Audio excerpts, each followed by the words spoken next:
اللهم صل وسلم وبارك عليك يا حبيبي يا رسول الله. تعالوا يا جماعة نعمل صابون سائل مع بعض بمعلقة.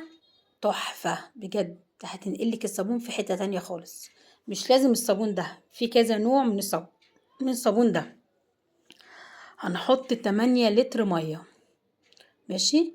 اللي انا بعاير بيها دي بتشير اكتر من لتر مية. خلاص، انا حطيت 8 لتر. ماشي، هو 8 لتر اهو. بصوا، هفضي محتويات الكيس. محتويات الكيس عبارة عن كيس بودرة وكيس سائل. احط الكيس البودرة الاول وهقلبه كويس، وارجع بعد كده احط السائل. وانا بحط يا جماعة هفضل اقلب كويس جدا. بصوا خفيف ازاي. المعلقة بقى اللي انا هحطها دي هتوديه في حتة تانية خالص، هتغير لك المجرى بتاعه خالص.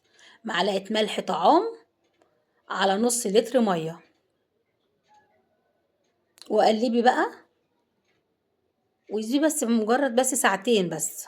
بعد ساعتين اتفرجي على التقل بتاعه. بصوا دلوقتي لسه خفيف ازاي. بوريهولكم انه لسه خفيف بعد ما فضيت كل المحتويات بتاعته.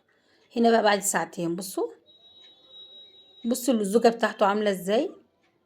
معلقة الملح هي السبب يا جماعة.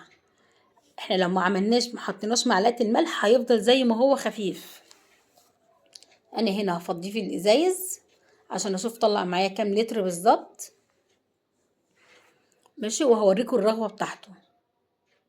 بصوا الرغوة بجد بجد تحفة والله. بصوا الجمال.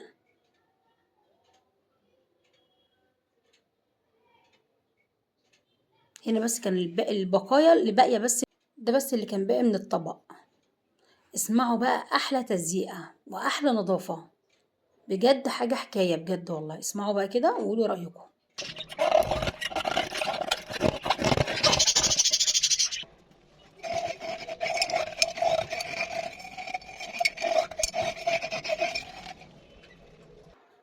دي بقى الكمية اللي طلعت معانا.